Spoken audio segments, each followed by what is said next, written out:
पढ़ाने वाला न मिले या मैं पढ़ूं नहीं तो आएगा क्या? तो वेद कैसा ज्ञान है? नैमित्तिक ज्ञान है। मतलब कितना भी बड़ा हो, आपको तब आएगा जब आप पढ़ोगे या आपको कोई पढ़ाएगा।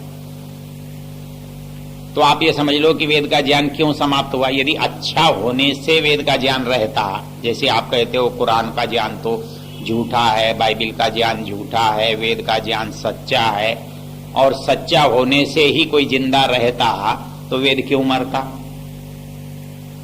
तो सच्चे और झूठे का संबंध मरने और जीने से नहीं है, क्योंकि ये सच और झूठ किस पर लदी हुई है? मनुष्य पर। धर्म जो है वो लंगड़ा होता है, और लंगड़ा आदमी दूसरे के कंधे पर चलता है। तो धर्म चलता है, लेकिन किस पर? मनुष्य के कंधे पर। मनुष्य का कंधा नहीं मिलेगा तो धर्म नहीं चलेगा। धर्म अपने आप में कुछ नहीं करने वाला। तो वेद का ज्ञान है तो सही, लेकिन जो उसे मानेगा, पढ़ेगा, पढ़ाएगा, उसके अनुसार आचरण करेगा, उसके लिए। जब तक पढ़ना पढ़ाना चलता रहा, वेद का ज्ञान था। लेकिन जब पढ़ना पढ़ाना छूट गया, समाप्त हो गया। आप भी अपने बच्चों को आप पढ़ाओगे तो पढ़ जाएंगे, स्कूल नहीं भेजोगे तो नहीं पढ़ेंगे।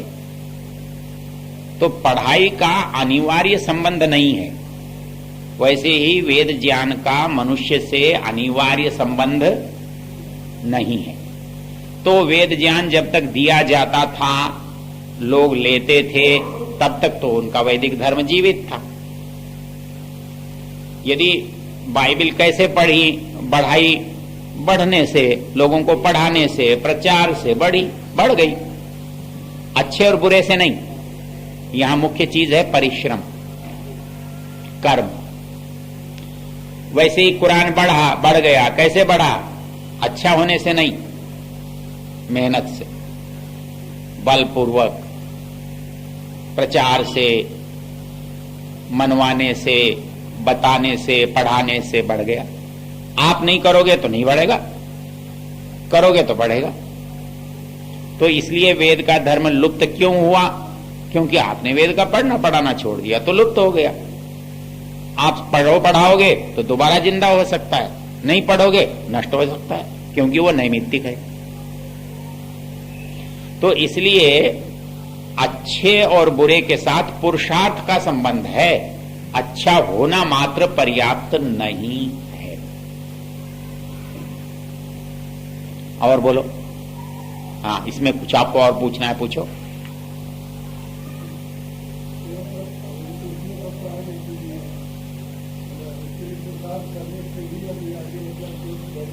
बिल्कुल बिल्कुल। जो चीज देखो, चोर चोरी करके सफल होता है कि नहीं होता? या केवल घर में चोरी करने के भाव के सफल हो जाता है? ऐसा तो नहीं हो सकता। उसी तरह से अच्छा सोचकर अच्छाई का काम नहीं बन सकता। अच्छा सोचकर अच्छा करोगे तो अच्छा होगा, अच्छा नहीं करोगे तो अच्छा नहीं होगा। तुम कितना भी अच्छा सोचते रहो, उससे क्या? तो पुरुषार्थ जो है, उससे चोर भी कमाकर खा सकता है। तो एक अच्छा आदमी पुरुषार्थ करे और सफल ना हो, ये कैसे हो सकता है? ये मोटी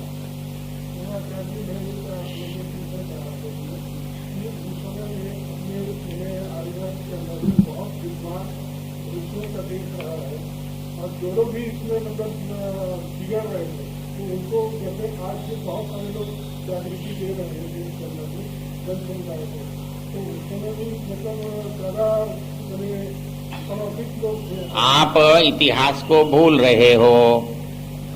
वेद पढ़ने पर प्रतिबंध कब लगा था, याद करो। है कि नहीं प्रतिबंध, है कि नहीं, ये याद करो। किसने लगाया और कब लगाया?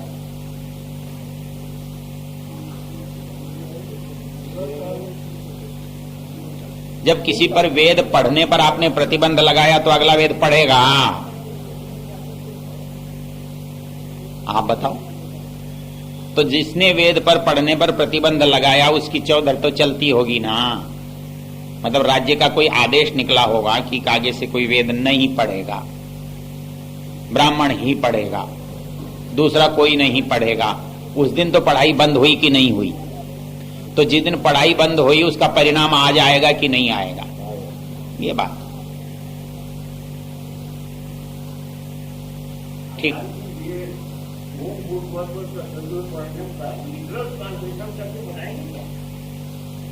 लिटरल वैसे तो आपको लिखा हुआ बहुत मिलेगा, आप कहोगे तो बता दूंगा।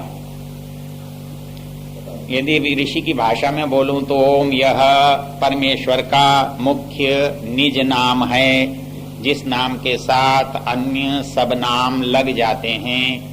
भू जो प्राणों का भी प्राण, भुवः सब दुखों से छुड़ाने हारा, स्व स्वयं सुख स्वरूप और अपने उपासकों को सब सुखों की प्राप्ति कराने हारा है। उस सवितु सब जगत की उत्पत्ति करने वाले, वरेण्यम श्रेष्ठ, भर्गः सब क्लेशों को भस्म करने हारा पवित्र शुद्ध स्वरूप है। तत् उसको हम लोग धीमहि धारण करें, जो हमारी बुद्धियों को श्रेष्ठ मार्ग पर चलावे। ठीक है। मेरे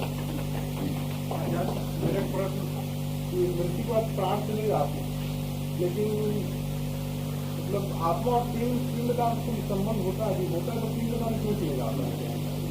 ब्राह्मण का भोजन है, ऐसा है, हर माँ बाप अपने बच्चों का इंतजाम करके जाते हैं। ब्राह्मणों ने भी अपनी पीढ़ी का इंतजाम किया है। और कुछ भी देखो, मरे की स्मृति में तो आप कुछ भी करो समझ में आता है, मरे के लिए करो ये समझ से बाहर की बात है। अंत्येष्टि तक तो आप मरे के लिए करते हो, और अंत्येष्टि के बाद उसके नाम पर करते हो, उसके लिए नहीं करते। यदि वो पिंड लेने आता है तो वो तो पता नहीं कितनी बार मरा होगा और कितने लोग मरे घूम रहे होंगे, सबको क्यों नहीं देते? सारे ही तो भूखे मर रहे होंगे, और 10,000 भूखे बैठे हो, तुम्हारा एक पिंड क्या करेगा? तो पिंड तो वहीं पड़ा रहता है, कहीं जाता तो है नहीं। इसलिए कैसे माने कि पिंड मिलता है उसको? आप ये मानते हो कौवा खाता है और कौवे से जाता है, कोई डाकिया है कौवा? ऐसा नहीं। ये परंपराएं अज्ञान मूलक हैं, दुकानदारी है, चलती है। इस दुनिया में मूर्ख बनते हैं और मूर्ख बनाते हैं, ये आदिकाल की परंपरा है। तो मूर्ख बनाने वाले रहते हैं, हम जैसे मूर्ख बनते रहते हैं। ठीक है, चलिए जी, हो गया। हाँ कीजिए। जैसे यहाँ पर मैं उनसे 25 साल से लेकिन हमेशा ये होता है कि जब हम यदि करने बैठते हैं तो कोई भी विद्वान आते हैं, वो अपने तरीके से उसको करने की विधि बताते हैं। जैसे एक सामान्य सा उदाहरण है कि हम दैनिक यज्ञ में सृष्टि की आहुति लाते हैं, तो उसमें तो हम लोग अभी तक डालते आ रहे हैं। लेकिन क्या है कि कई बार अभी ऐसा हुआ है कि उसमें ये बताया गया कि सृष्टि की आहुति दैनिक यज्ञ में नहीं डालना चाहिए। क्या है, कैसा है? देखो बहन जी, है कि नहीं है? देखो बहन जी, एक बात अच्छी तरह से समझ लो जो मैं इस बारे में सोचता हूं। किसी भी काम से पाप पुण्य जुड़ा हुआ नहीं है। आप डालोगे तो पाप होगा और नहीं डालोगे तो पुण्य होगा, या नहीं डालोगे तो पाप होगा, डालोगे तो पुण्य होगा, ऐसा नहीं है। यज्ञ यज्ञ एक सामूहिक कर्म है। सामूहिक कर्म में एक विशेषता होनी चाहिए कि सब एक जैसा करें। इसलिए मैं इस पर कभी विवाद में नहीं पड़ता। वो कहता है जी ओम लगाएं कि नहीं लगाएं, मैं कहता हूं कि भाई सब मिलके तय कर लो, लगा लो, कोई ऐतराज नहीं है। अच्छा, सब मिलके तय कर लो कि नहीं लगाना, मत लगाओ। लेकिन यज्ञ का नाम है एक रूपता। जब हम समूह में बैठते हैं तो अलग अलग करेंगे तो गलत लगेगा। निर्णय करना वेद विद्वानों का काम है। आर्य समाज की एक विचित्रता है कि यहाँ चपरासी से सन्यासी तक सब एक ही श्रेणी में रहते हैं और सब फैसला करते हैं। वो भी कह सकता है, सेवक भी कह सकता है कि ये गलत है, सृष्टिकृत आहुति नहीं देनी, विद्वान भी कह सकता है कि दे नहीं। तो ये हमारी त्रुटि है। तो इसमें तो बहुत विवाद में पड़ने की जरूरत नहीं है। इसमें एक रूपता होना चाहिए ना। वो एक रूपता होनी चाहिए, नहीं हो तो क्या करना चाहिए? तो हर बार उसको वैसे बदल के करते हैं। आप बदल के मत करो, आप जैसा करते हो तब तक करो जब तक पूरी तरह दूसरी बात समझ में न आ जाए। वही क्लियर करना चाह रही थी ना। बहुत सारी ऐसी बातें हैं कि अब भाई मुझे करते हैं। पक्का लग गया कि मेरी बात मैं कर रहा हूं उससे दूसरी उचित है तो मुझे दूसरी अपना लेनी चाहिए, और मुझे लगता है कि मेरी बात अनुचित भी नहीं है, दूसरी ज्यादा उचित भी नहीं है, तो ठीक है जो मैं कर रहा हूं। या फिर जहां जैसा ज्यादा लोग कर रहे हैं आप उनको वैसा करने दीजिए। सार्वजनिक स्थान में जैसा वो लोग कर रहे हैं करने दीजिए। भले ही आप नहीं डालते हैं तो वो डाल रहे हैं, या वो डालते हैं आप नहीं डाल रहे हैं। सार्वजनिक स्थिति में आपकी व्यक्तिगत राय को ज्यादा महत्व मत दीजिए, नहीं तो दुख होगा।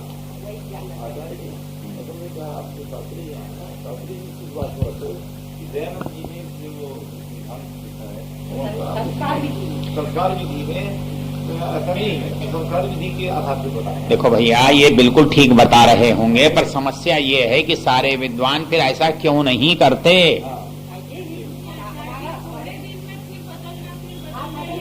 मैं आपकी बात से सहमत हूँ, मैं आपकी बात से सहमत हूँ। हम लोगों की एक इच्छा है कि आचार्य अलग आर्य समाज के लोग विद्वान लोग बैठ करके इसमें एक मत हो जाए। ऐसा इसका मतलब आप परोपकारी नहीं पढ़ते, इसका मतलब आप परोपकारी पत्रिका नहीं पढ़ते। पिछला विवाद इसी पर हुआ है।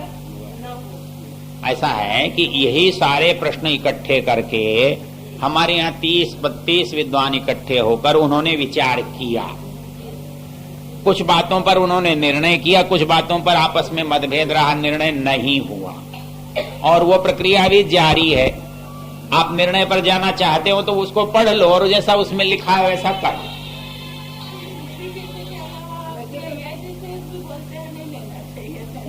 नहीं लेना चाहिए मतलब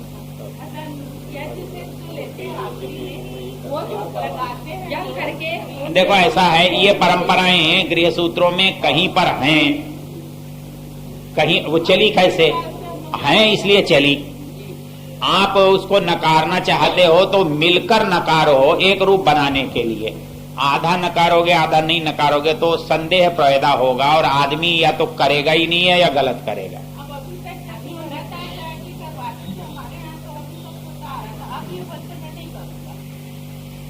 अब आपने गुरु बनाया है तो मत करो, और तो मैं क्या कह सकता हूँ? मैं ये तो नहीं कह सकता ये गलत कह रहे हैं कि सही कह रहे हैं, जो कुछ कह रहे हैं कि कह रहे हैं।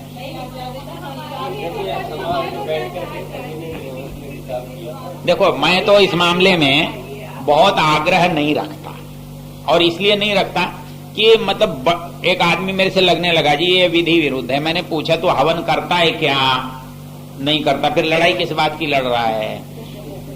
भाई तो दोनों समय एक समय हवन करता होता और तू कोई बात कहता तो मेरी समझ में आती। हवन तुझे करना नहीं, मेरे हवन में गलती बता रहा है। तो नहीं, तो उदाहरण की बात यह है कि हमको अधिक से अधिक लोगों को एक सही रास्ते की ओर ले जाना है, और उसमें कोई पूर्वाग्रह या जिसको कहते हैं ना बहुत कट्टरपन से काम चलाने की जरूरत नहीं है।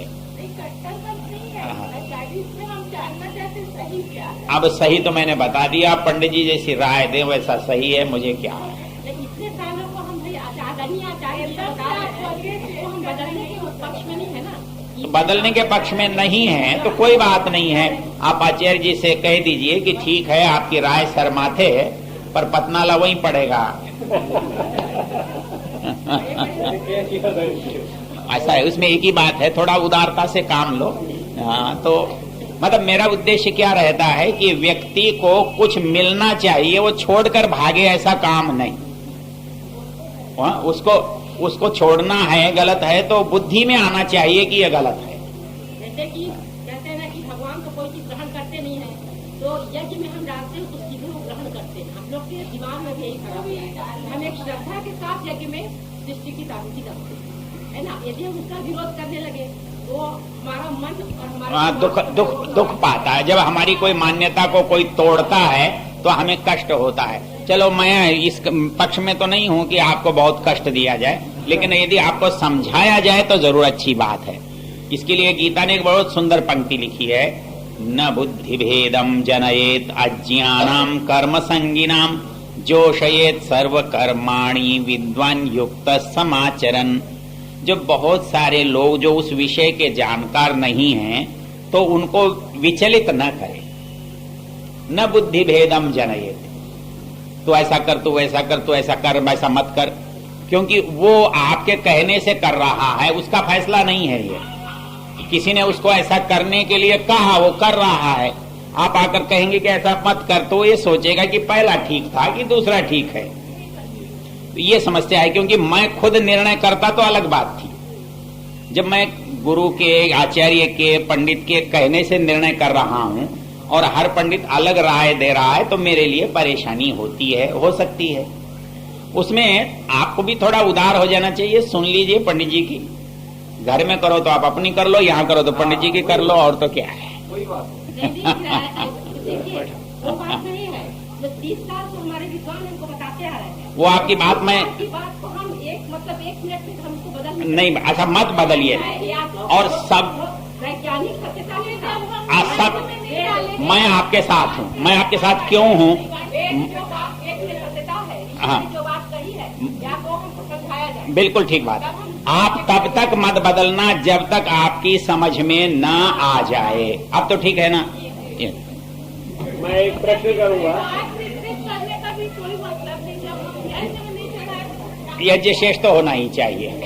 चलिए चलिए मैं एक प्रश्न पूछ रहा हूँ कि यज्ञ क्यों, यज्ञ करने से क्या यज्ञ ही पूजा है या यज्ञ से ही होता है, यज्ञ क्यों करना चाहिए? ये सब चीज का जो उत्तर है ये है कि यज्ञ आखिर हम करते क्यों?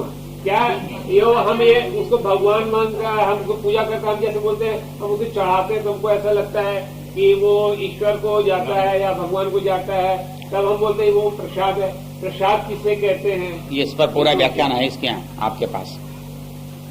चलो फिर कह देता हूँ।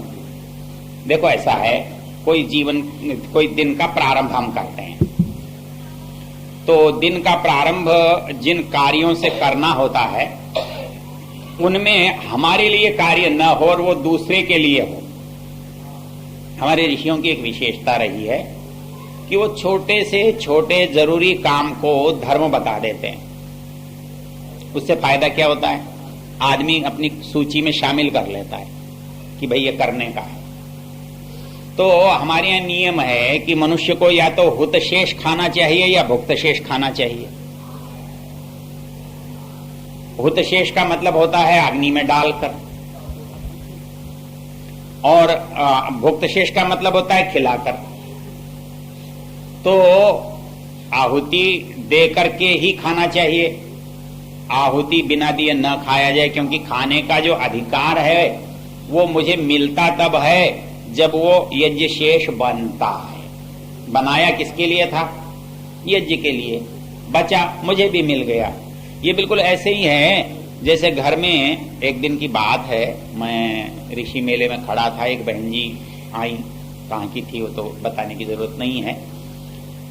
वो बड़ी नाराज हो गई मेरे से, कहने लगी जी आप तो देखो पैसे वालों का सम्मान करते हो, जो आपको दान देता है उसको अच्छा कमरा देते हो, हम आते हैं आप हमको हॉल में ठहरा देते हो, ऐसा करते हो वैसा करते हो। मैंने उनकी सारी बातें सुनी सामाजिकता में जो होती हैं। तो मैंने कहा बहन जी और ऐसा करके आप हमारा अपमान करते हो, जो सामान्य लोग हैं उनका अपमान करते हो। मैंने कहा बहन जी एक बात बताओ तो। बोले बोलो। आपके घर में मेहमान आता है तो कुछ अच्छा खाना बनता है कि नहीं बनता है? बोले बनता है। तो क्या उस दिन घर वालों का अपमान होता है क्या? उस दिन घर वालों का अपमान होता है? नहीं होता ना।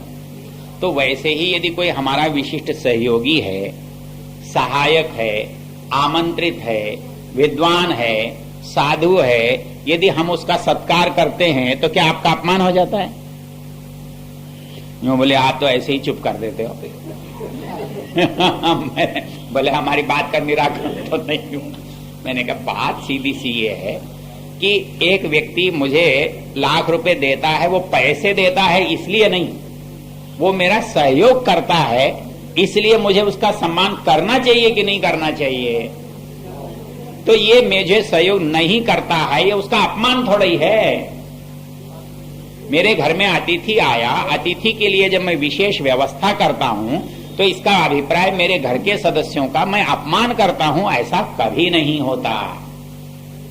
तो इसलिए हम जो काम करते हैं वो विशेष व्यवस्था के लिए करते हैं। तो भुक्त शेष तब होता है जब हम किसी को खिलाने, और हुत शेष तब होता है। और होता क्या है, जब मेहमान बढ़िया आता है तो खाना भी कुछ बढ़िया ही बनता है।